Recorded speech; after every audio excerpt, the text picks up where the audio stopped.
You are listening to the IFH Podcast Network. For more amazing filmmaking and screenwriting podcasts, just go to ifhpodcastnetwork.com.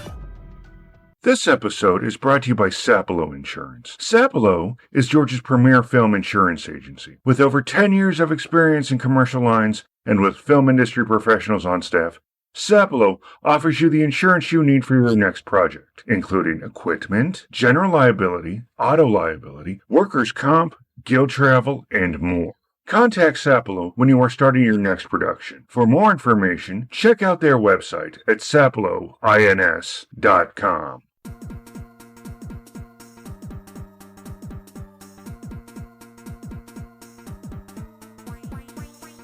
Hello and welcome to episode 335 of the AFC Indie Filmmaking Podcast. This episode features Josh Ruben, director of the upcoming Werewolves Within, as well as the hit film Scare Me, out now on Shudder. Talks about making the movies and bringing fun back to the cinema, something he feels has been missing for a while. Make sure to head over to patreon.com/AFCIndieFilm to get his exclusive content where he talks about being strong in your convictions. Again, that's patreon.com/AFCIndieFilm. You can get his exclusive and all our exclusives for as low as $1 a month. There's a ton of content over there now, so $1 a month gets you, well, all of it. So it's a great deal.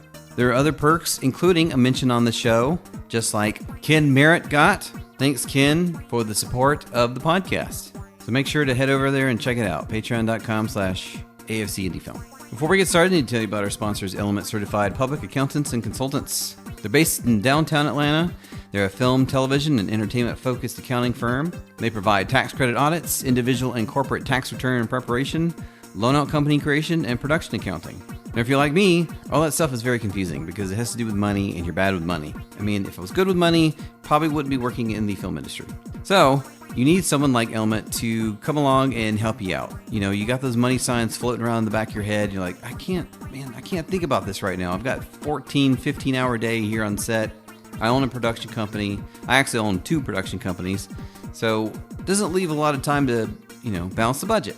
So no matter what your situation is, Element has a solution for your tax and accounting needs, and that's your tax and accounting needs, not one-size-fits-all cookie-cutter stuff. So save the drama for the set, let Element take the burden of tax and accounting off your back. Head over to elementcpas.com, that is elementcpas.com, to get more information. Element, fluent in your language. All right, on to the show. Enjoy the interview with Josh, and I'll see you in the intermission.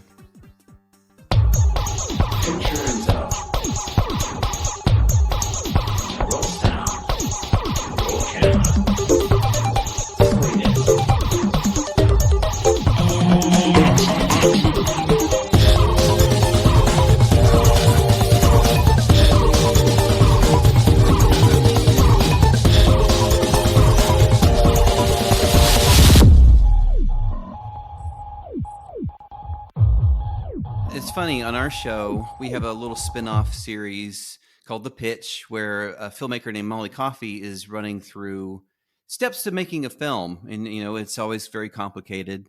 And I was doing research on you, and you did something very similar about Scare Me called Make Cool Shit, which is a great name for a podcast.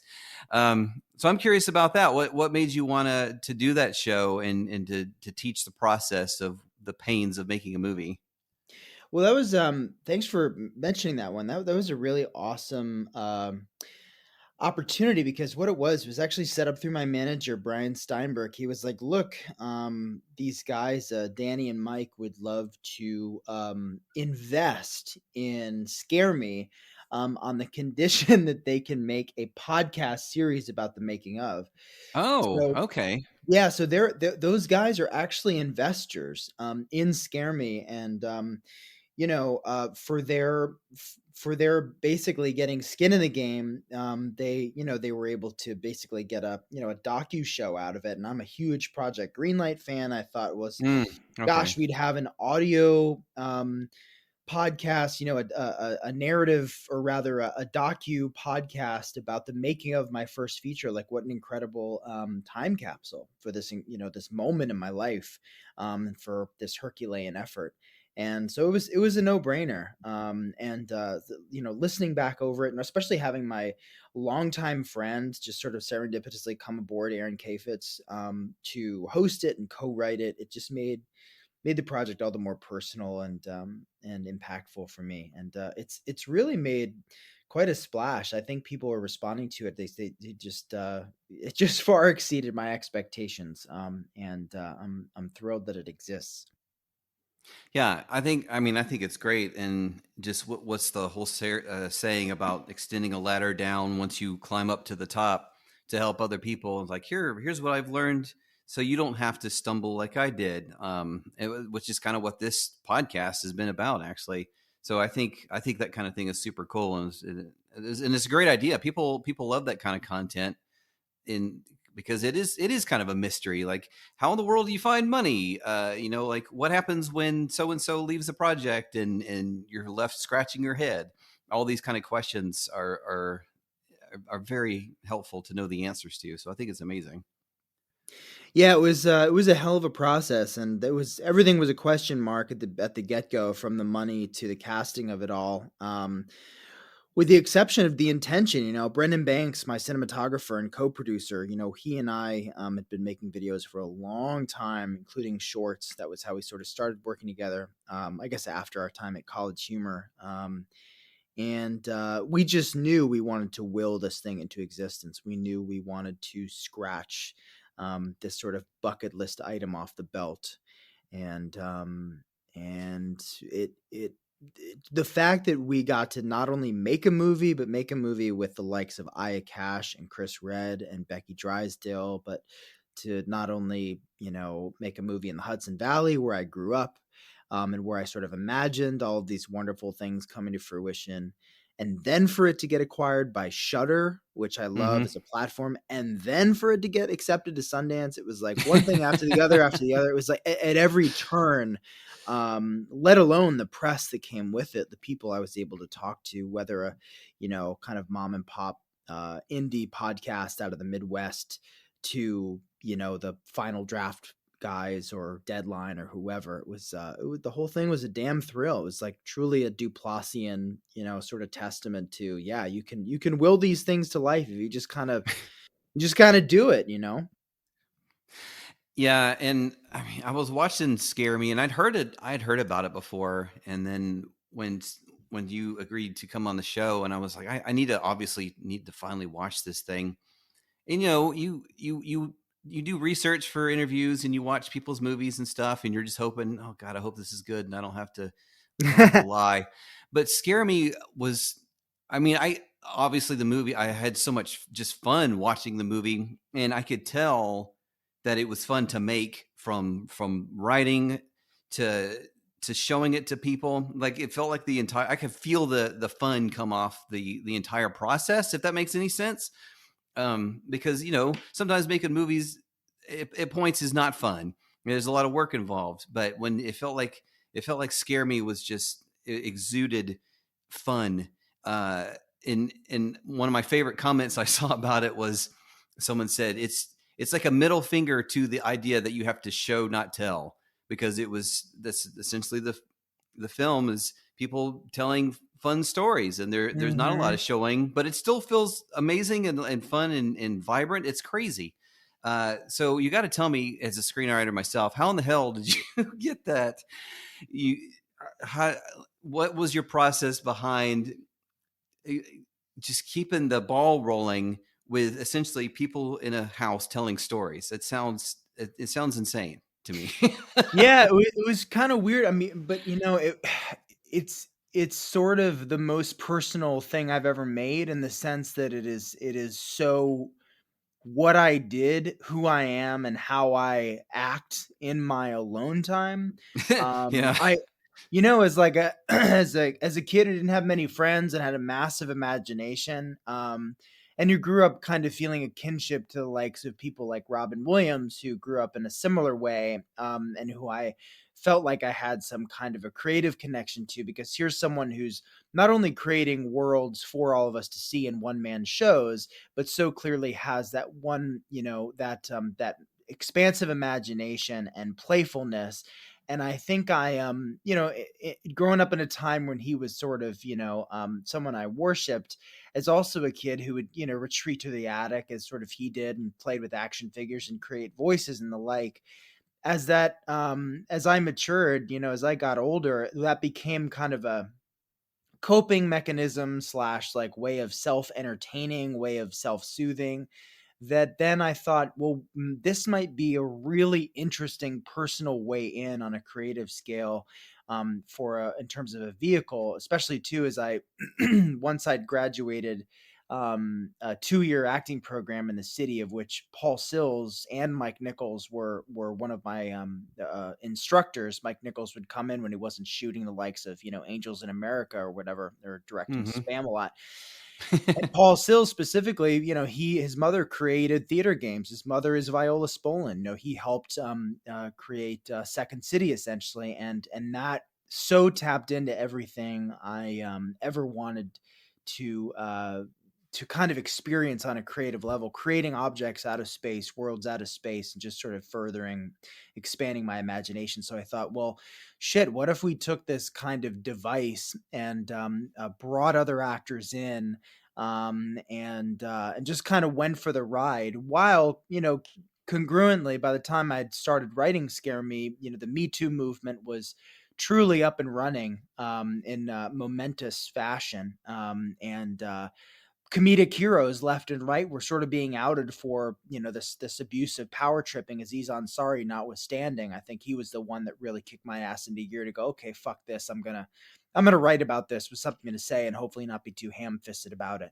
Mm-hmm. So that's kind of how we got to the movie. It was like, this will be it'll write to my resources without overspending on props and cutting away from the campfire to some horror vignette, and maybe we'll actually say something about these types of people.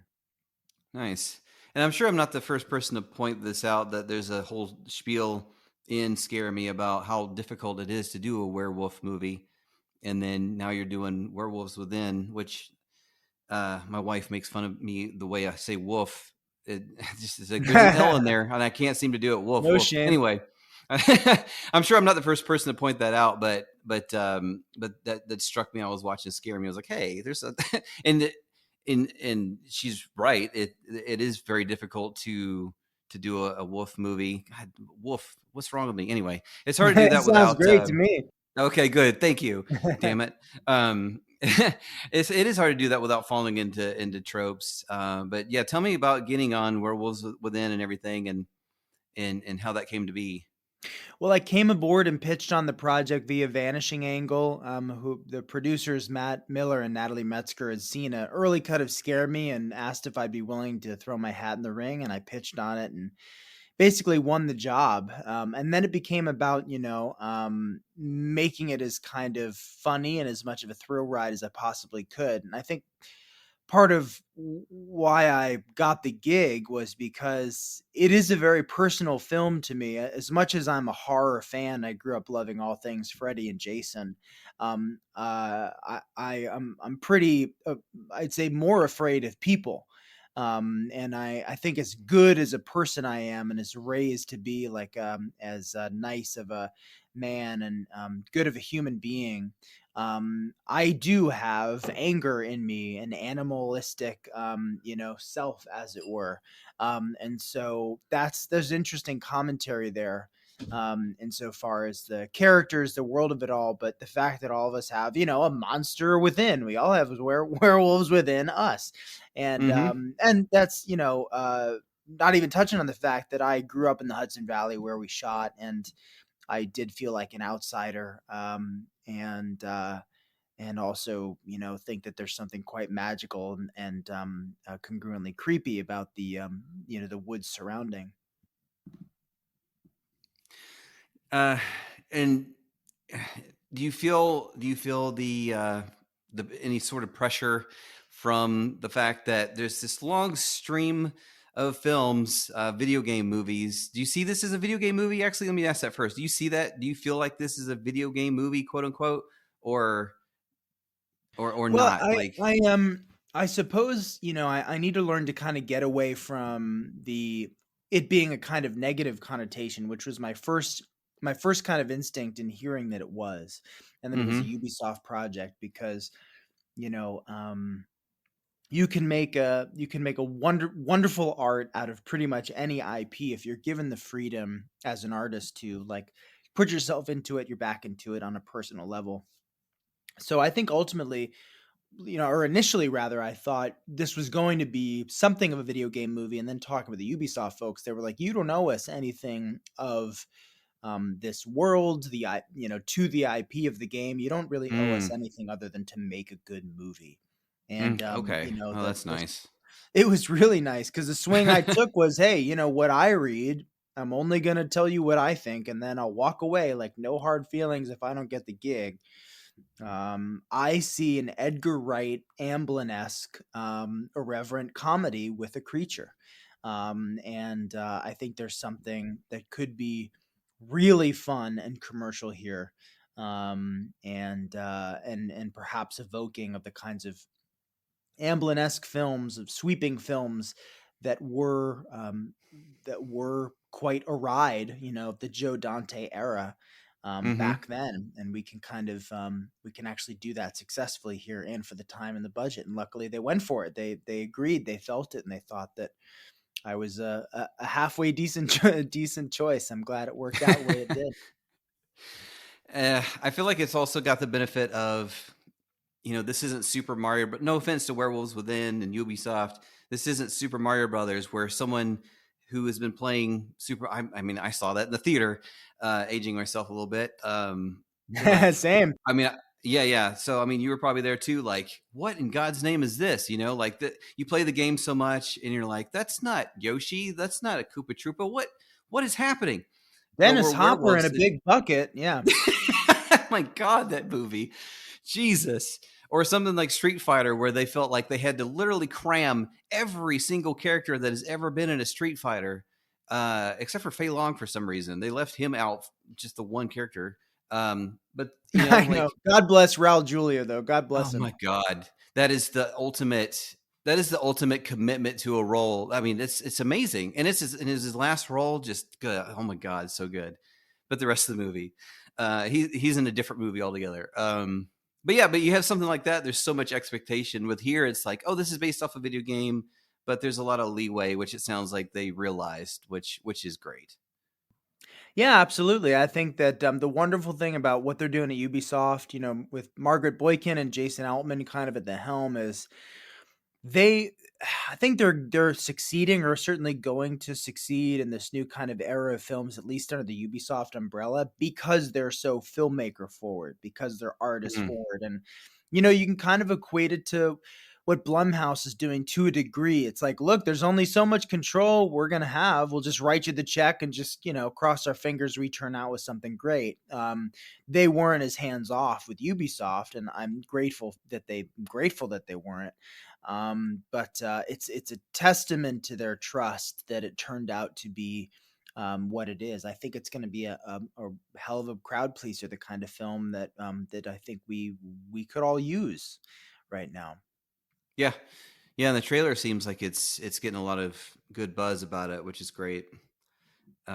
Hitting all the right notes, and I'm looking through this cast, which is, I mean, I didn't really know much about it, and I watched the trailer, and I'm like, oh my God, this cast. And I'm most jealous of you getting to work with Catherine Curtin. I mean, that Oh must my have been. gosh, she's wonderful. She's just, I mean, she should be. I mean, to me, she exists at the same level as Margot Martindale and Ann Dowd, who I'm sure Kathy Mm-hmm. would roll her eyes and be like, "Oh, the girls, we all audition together." But I think Kathy is like a workhorse actor that's been doing the thing for so long and is so beloved, and is just like, can play the heavies but also play the comedy. I had worked with her on a really small film. We shot in the Bronx in New York before I came back out to LA to start prep on Werewolves, and she was one of my first choices. I just thought she was so rad because she's, there are certain actresses, especially of a certain age, where they don't want to take certain risks, or maybe might be a bit scary to kind of take things to a certain, crank things up to a certain notch, to a certain Yeah. level. And she's unafraid. She is a fearless actor in the way that Dowd, Martindale are. But Kathy needs to be regarded at that same level. I think she is supremely, supremely talented, and I hope this just continues to, blast down doors for Nice. her. Film Impact Georgia is a nonprofit organization dedicated to providing a voice to independent film production in the Peach State. Their focus includes short film grants, development labs, community boosting events, and support services from vendors and mentors. Georgia has diverse and engaging storytellers, and FIG is determined to help break down the barriers to creation in our state. Find more information about the organization and how to get involved at filmimpactgeorgia.org. Hey, Chuck, just breaking in real quick. I have an announcement about Film Impact Georgia. Coming up in late July, there's going to be a film screening still being put together, but it's going to be a screening of Film Impact Georgia grant-winning short films and maybe some other films. It's going to be, our first live event. Full disclosure, I'm on the board. It's going to be our first live event back since, everything. So it's going to be a lot of fun. Look for more information soon, late July, but I can't wait to see everybody, and it's just going to be a fun time. See these cool movies, see everybody in person. It's going to be amazing. Obviously, we'll be COVID safe, but if you feel comfortable, come on out. If you want to head over to Facebook and follow Film Impact Georgia, maybe on Twitter or Instagram or all the things, so you can get up-to-date information, or filmimpactgeorgia.org. There's a newsletter. You should follow that, and you'll be the first to know. All right, hopefully everybody's enjoying these double episodes a week. Still trying it out, seeing how it works. Please let me know if it's too confusing with 2 a week. That's a lot of podcasts. Do you still have a commute now? Are you going back, or are you walking the dog extra to listen to them? If it's not working out, please let me know. AFC Indie Film across the board, social media, etc. I want to know. I don't want any of these episodes to get lost. It's all gold. 100%, 110% gold, 200% gold, like Uber gold. I don't know. So I don't want you to miss anything. But it's fun talking to Josh. I wasn't kidding. I loved Scare Me so much. I see a lot of movies. I've seen so many horror movies, and maybe you could say Scare Me was a horror comedy or whatever, but it was a lot of fun. It was a lot of fun to watch, and especially as a screenwriter, I guess it's kind of a nerdy screenwriter thing a little bit, but that's whatever. I'm allowed that once in a while, right? But it just felt like being in a room and hanging out with your buddies and coming up with goofy stories. And I mean, some of my screenwriting pals, I just have meetups with sometimes. That's what we do. We used to do that all the time, actually. And we would just write everything down. Like, we should write this script. We didn't write 99% of them. Like, we should have this script, and then this could happen, and this could happen. Yeah. So if you haven't checked out Scare Me on Shudder, definitely do that. It's so cool. So I'm very excited about Werewolves Within, just based off of that. And plus the cast is amazing. So yeah, it was super cool to talk to Josh, and thanks to all his people and everybody for setting it up. So I'm going to get you back to it. Make sure you're still working on your stuff, working on those scripts, directing everything, writing, acting, producing, whatever you're trying to do, gripping, I don't know, whatever it is you want to do after all this garbage, because the light's at the end of the tunnel. So let's get out there and make some stuff. So you got to keep working on it. That's the only way to keep doing it. Now I want to see everything. All right, back to the interview. Well, in the spirit of that, extending the ladder down, talk about some of the experiences on production, or maybe during the writing process or post production, something that an issue came up that you had to figure your way out around. Something unexpected that hasn't popped up before, perhaps that you had to figure out and overcome. Wow, that's a great question. There were a few. I mean, I would say just kind of globally, the fact that we wrapped March 9th, 2020, and we're in lockdown March 13th. I edited this film with Brett Bachman, who's a fantastic editor that I hope will come aboard as much as of what I do as possible. we edited the whole movie over we started over Skype, and then we began doing so over a program called Evercast, which Okay. is basically like the program we're on right now, but with video, where he could show his kind of live feed from the Avid. But it was still digital. We were still working over Firewire. So it's like there's going to be delays. There's going to be some little idiosyncratic, mess ups and stuff. And you'd see those flaws, those little timing issues and the like when you'd actually watch the the MOV file or whatever. So just kind of adapting to the technology of it all and navigating a film in post over COVID and not being able to articulate things, whether they be sound or visual kind of communication, over Evercast, the way that I think is just a modicum better in person. That was something certainly to behold and to navigate. I mean, beyond that, it's working with 12 actors opposed to 3 actors, myself included, and actors that you respect. But this is my troupe. I mean, from here on out, if I could work with any combination of this cast, and blow it out with even more diversity, that's my dream scenario. If I can give people an opportunity to do what they haven't quite done before in roles they haven't quite done before with this sort of genre spin, that'd be the dream. And despite all the challenges, we netted out having created something in that space. That's great, and it's great. It's great you're able to wrap before lockdown. Yeah, I mean, it sounds like you were literally at the skin of your teeth there. Yeah, it was pretty scary. I mean, you came home and didn't quite know what we were going to expect, and then that dreadful sort of head scratching moment, where I kind of thought, "Holy crap!" I'm about to go through this with Scare Me, which is supposed to come to theaters, or at least have a limited run, and then to get totally kind of derailed that way.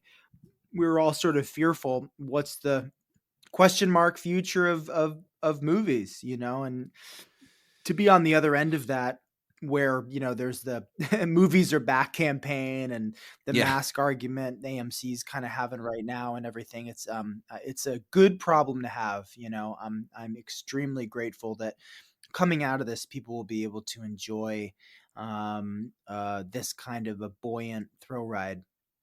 I think we need it. Oh yeah, for sure. It's yeah, and so Scare Me was your first feature. What's something that you learned from that experience of making a feature versus a short that you took to Werewolves? Oh, that's a really good question. I've been doing this for a long time. I think if anything, I realized that a movie, unlike a short, is a living, breathing organism, that it needs time, that it changes with time, it changes by the Mm-hmm. week, almost like a screenplay does, sort of to a degree. You're experimenting with stuff. I'll never forget the first cut of Scare Me that Patrick Lawrence did, my editor.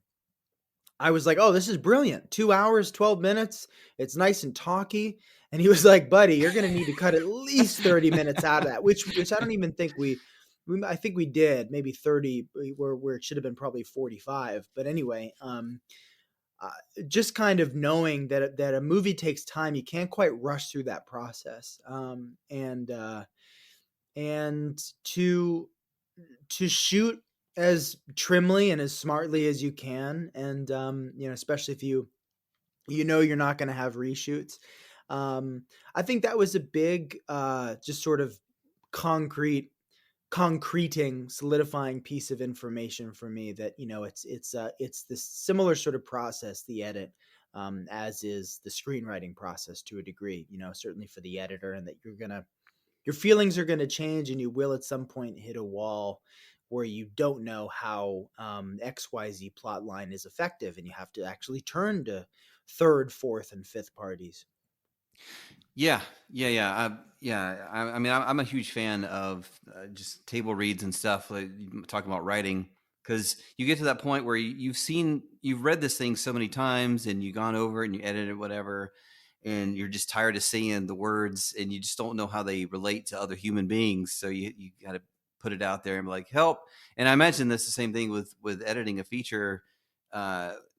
or in really anything, you've seen it so many times and you don't know, do other people like this? Is this still funny or weird or Hell scary yeah. or whatever? Yeah. Like it's tough. Like you got to, like you said, you got to throw it out to other parties and be like, please help me.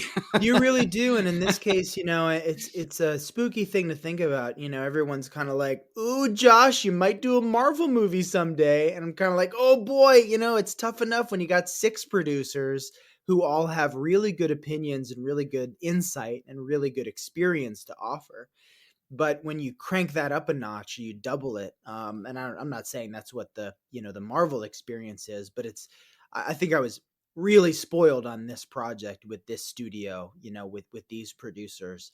Um, uh, Whereas on another level, I think there's a delicate place I think directors get to where you can probably, I could see where folks can easily get informed into a direction that they don't quite believe in or have conviction in. But maybe their gut says, "Ooh, it doesn't feel quite right, but maybe I should give in to what the majority is sort of thinking." That's a really interesting place to get, especially when you hit that fatigue.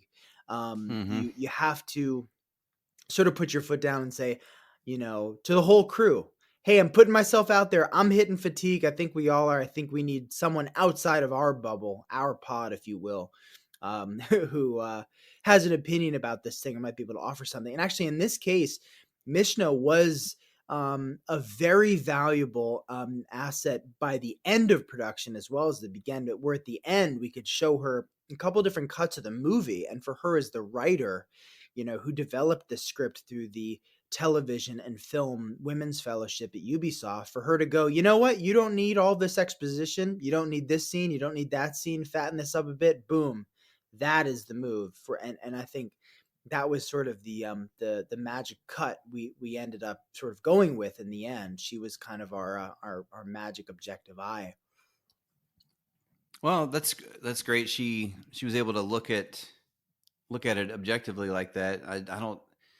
I'm It's trying to a think real pro if I move. would be able to do that. Yeah. Oh, totally, totally. And from the get go, by the way, I wouldn't have had it any other way than, you know, having Mishna involved creatively. She was like, "Look, this is fully your film. I wrote it. It's changed a lot since I first started." And I said, "I want you involved, and I'm going to sneak, you conversations and ask your opinions and this, that, and the other thing." She was very stoked on that.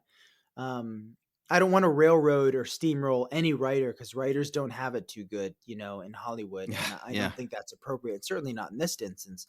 Um, this is coming out of the Women's Fellowship at Ubisoft. It'd be pretty bad if the 37-year-old Caucasian male director was like, "No." But she was integral to the process. I mean, and so was Brett. I mean, I can't say enough good stuff about Brett Bachman. He, as the editor, he went above and beyond for all of us. I mean, I consider him a producer as well. Nice. So coming from a world of making just tons of stuff, you were college humor and everything. There's so many episodes of that. Do you feel like that was it just helped you figure out what's good and what works, what doesn't, in like a rapid form. You can't spend a lot of time on these kind of probably maybe like college humor. They're like, we got to get them out. It's the internet, so time is fleeting, kind of thing.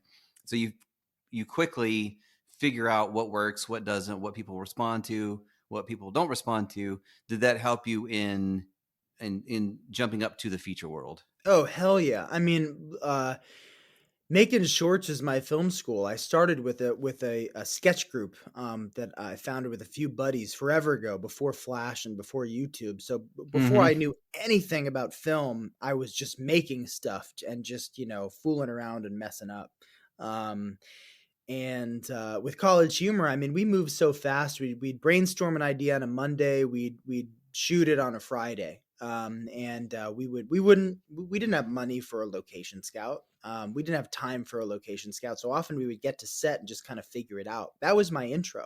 That was my intro to the world of filmmaking. Was, yeah, we'll just get there. We'll just kind of walk through it and be like, yeah, and then over here we'll do this, that, and the other thing. So to enter through the back door and to do it as fast as we did, I mean, we'd shoot 3 to 5 minute sketches in a day, and wrap early, and they were quality looking sketches, a lot of the time as kind of college humored as they were. They ended up being pretty impressive, especially at that pace. It was one hell of a film school. I haven't had I can't think of a better experience hitting the ground running. And so, yeah, it teaches you, between that, working in the commercial world and making short films with your buddies, there is nothing that kicks your ass into gear and teaches you more faster than just throwing yourself in and making stuff. There's only so much you're going to be able to learn in film school. Right. Oh yeah. Yeah, and I imagine it also helps with the whole collaboration thing. You seem very collaborative, wanting people to be heard and to work with all these fun people. If you don't have that attitude and you're working in an environment like that, you either stab each other or you quit entirely. It feels like. So I imagine that helped with that too, just finding those fun people to work with. You have to be open. Yeah. I mean, that's the thing, is just through college humor, especially, and through the commercial world, especially, you meet people, you meet production people who are just used to working fast, used to working at a certain pace, used to that have a certain tolerance. Actors like Milana Weintraub and George Basil, as an example, are actors who I've worked with for many, many years, who are used to working fast and working funny under pressure. And the fact that, you have people like Michaela Watkins, who did, Summer Stock, and SNL, and people like Michael Chernus and Sam Richardson, who come from the theater world, you can work so fast, and Cheyenne, I mean, all of them. In fact, I don't think there's a single actor in Werewolves that hasn't done live, stage work to some degree, Wow. Yeah. or at least the fast pace of the TV world. um it just leans into the quality of it all, so well, and speaks to making something great under, you can fight just about any obstacle. The worst thing we had working against us, next to the weather, was the fact that, we didn't always have two cameras. We were working with one camera, most of the time, which is why there's a lot of long takes. But I say, great, bring it on. I'm used to that sort of thing. Yeah. Well, did having those kind of actors, did it lend itself towards a lot of improv, or was it pretty much like stick to the script, boom, boom, let's go? Oh yeah, there was improv pretty much, at every turn. I mean, everyone knew we had a who done it here. We have a story to honor, but where appropriate, if anybody wanted to kind of take it a bit further, whether to see if a joke worked, or if a phrasing worked, or just, to experiment. That's my job, is to make you feel supported enough to be able to try stuff. But it's also, my job to be able to pull you back, especially with horror comedy. People are always asking me, like, how can you balance the genre, the twofer? And I say the big piece of it is being the barometer for, trying not to get caught being funny, and not getting Mm. caught, playing up the scares. You have to play into, or deliver on sort of both of those genres by, putting your actors to task to play XYZ factor for real. And then within that parameter, you can do anything you want. You can be as big as you want. Yeah, yeah, and horror and comedy are ultimately brothers, sisters, siblings, whatever. Where the Hmm. surprise is the fun part, where it's either a joke or a scare, and it's all very subjective. So it always seems very interesting to me. Like, I think I've heard a horror comedy. They say to write a horror. Well, no, what was it? Write a horror movie with funny bits. Don't write a funny movie with horror bits, because. Uh, what's one of the two? Yeah, Anyway, that sounds about right. Sure. Yeah. yeah, yeah. So my question then is that how you approached it? Was it a horror movie with funny bits or a funny movie with horror bits? This I was can't remember what the saying definitely is. this was more of a Coen Brothers-esque comedy than it is a creature feature. But the Okay. creature feature is the kind of anchor to it all. It's the reason for these toxic resentments to boil over in this house. It's not just the weather. So I'd say it's more of a comedy horror than a horror comedy, Okay. for sure. Well, as we wrap up, tell everybody where to find more information about the movie or movies, whatever you want to throw out there, and all your personal websites and social media profiles and all that kind of fun stuff. Sure. Well, Werewolves Within, June 25th in theaters, July 2nd VOD.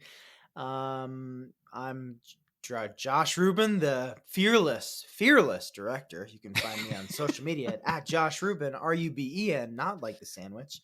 And I try to update my website every once in a while, joshsmindhouse.com. It's all kinds of fun stuff on there. I hope folks like the movie and they enjoy the hell out of the wonderful script that Mishna has written and we've brought to your faces and ears. Nice. Well, I really appreciate you talking to me today. Good luck with the release of everything and all your future projects. Thank you so much, man. I really appreciate it. Thanks for having me. The AFC Indie Filmmaking Podcast is produced by Zombie Cat Productions and Tranquil Aggression Productions. Your host is Chuck Thomas from AtlantaScreenwriter.com. Editing is by Joshua Goldkey. Find him at AtlantaFilmmaking.com. Music and event recording is by Michael Breezy Keys Jones. He is found at LDXSoundLabs.com. Zombie Cat Productions is owned by Molly Coffee. You can find it and her at ZombieCatProd.com and MollyCoffeeDesign.com. I am your announcer, Rob Scheimer. I can be contacted at RobScheimer@ProtonMail.com. Thanks to our media partners, CinemaATLMagazine.com, and thank you for listening. Grab all our episodes at AFCIndieFilm.com.